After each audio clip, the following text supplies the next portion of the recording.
The Whispering Grove. In a land where magic thrived, there was a forest known as the Whispering Grove. No one entered unless they were called, unless they were chosen. Lila had heard stories of the grove all her life, but never once had she imagined it would choose her. One summer afternoon, as the sun began to dip behind the hills, Lila found something she wasn't expecting. A flower, radiant and soft like the moon, glowing in the midst of the forest. It was a flower only seen by those with a special purpose, a sign. She knelt down to touch it, and as her hand made contact, the petals bloomed, releasing a gentle, sparkling light. A soft voice echoed in the wind. "Come, Lila. The grove awaits you." Startled, Lila pulled her hand back, but then, heart pounding with curiosity, she took a deep breath and stepped forward. The forest seemed to part before her, guiding her deeper into its heart.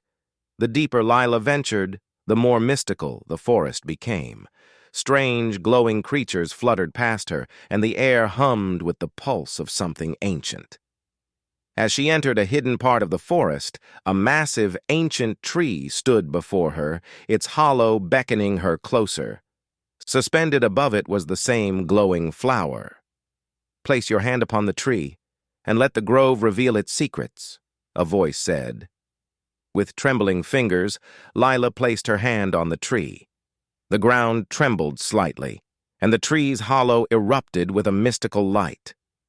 From within the glow, a creature emerged, a being with the body of a wolf and the wings and eyes of an owl. It was the guardian of the grove. "I am Fenar, the guardian of the Whispering Grove," the creature said in a voice that resonated with the earth itself. "You, Lila, have been chosen. The forest has called you here, for only you can restore balance to this land." Lila blinked, confused. "Restore balance? But I'm just a kid. How can I do that?" "The grove is dying, Lila," Fenar continued. "The magic that has sustained this land for centuries is fading.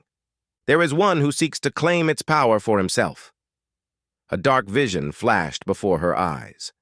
A tall, ominous figure, cloaked in shadow, casting dark spells that drained the life force from the forest.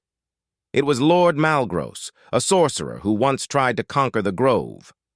"Lord Malgros has cursed the forest and he grows stronger," Fenar said. "You must find the Heartstone, the source of the grove's magic, hidden deep within the silver cavern. Only then can you save the forest." Lila stood frozen. "Where do I find this Heartstone?" "You must venture deeper into the grove," Fenar said, handing her a small, glowing stone. "This will guide you when the way is unclear." Determined, Lila clutched the stone and began her journey with Fenar's warning echoing in her mind. Along the way, she encountered magical creatures, some curious, others wary of her presence. Soon, a small sprite appeared, darting around her with a mischievous grin. Hey, a human in the grove? Haven't seen one of those in ages," the sprite said, zipping around Lila. "You looking for trouble or treasure?" Lila smiled. "I'm looking for something called the Heartstone." "The Heartstone? Oh, that's deep, real deep, kid. And the Silver Cavern? It's not a place for the faint of heart. But I'll bet you've got guts," the sprite chirped. With the sprite's help, Lila navigated through a series of magical trials. First, they crossed a river filled with enchanted stones that sang in harmony, each stone singing a different note that led them safely across. Then they encountered a towering tree that blocked their path, its trunk covered in runes. "Answer me this riddle," the tree said in a deep, gravelly voice. "What is the one thing that cannot be touched, but can be felt in every breath?" Lila thought for a moment before answering. "The wind." The tree's branches parted, revealing the next part of the path. "You are wise, child," the tree said, nodding in approval. With each challenge, Lila grew stronger and more confident, realizing that the grove wasn't just testing her physical strength. It was teaching her how to trust herself, to listen to the forest, and to embrace her own courage. After days of travel, they finally reached the Silver Cavern, its entrance hidden behind a waterfall that sparkled like liquid silver. As Lila stepped inside, the cavern glowed with an eerie light. At the center of the cavern, the Heartstone sat upon a pedestal, pulsing with power. But before she could approach, Lord Malgros appeared, dark and menacing, his shadow casting a cold chill over the cavern. "Ah, the child of prophecy arrives," he sneered.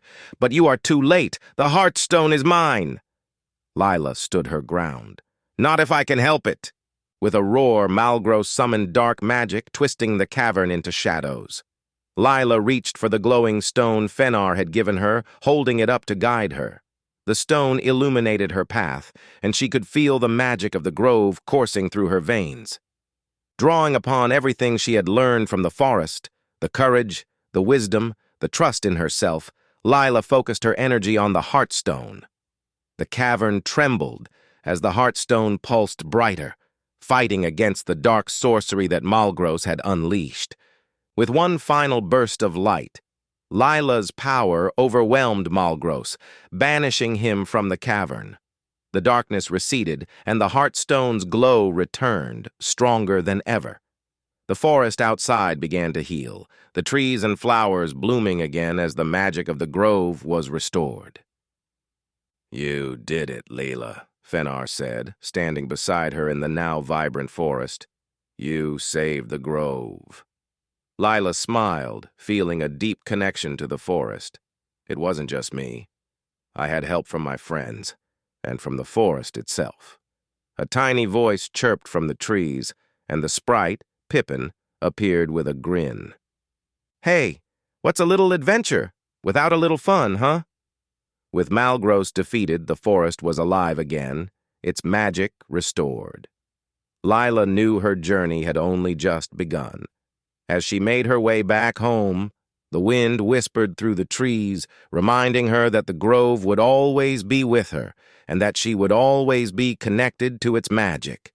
For every story, there is a beginning and an end. But for Lila, this was just the start of her new life, a life where magic was real and where friendship was the greatest power of all.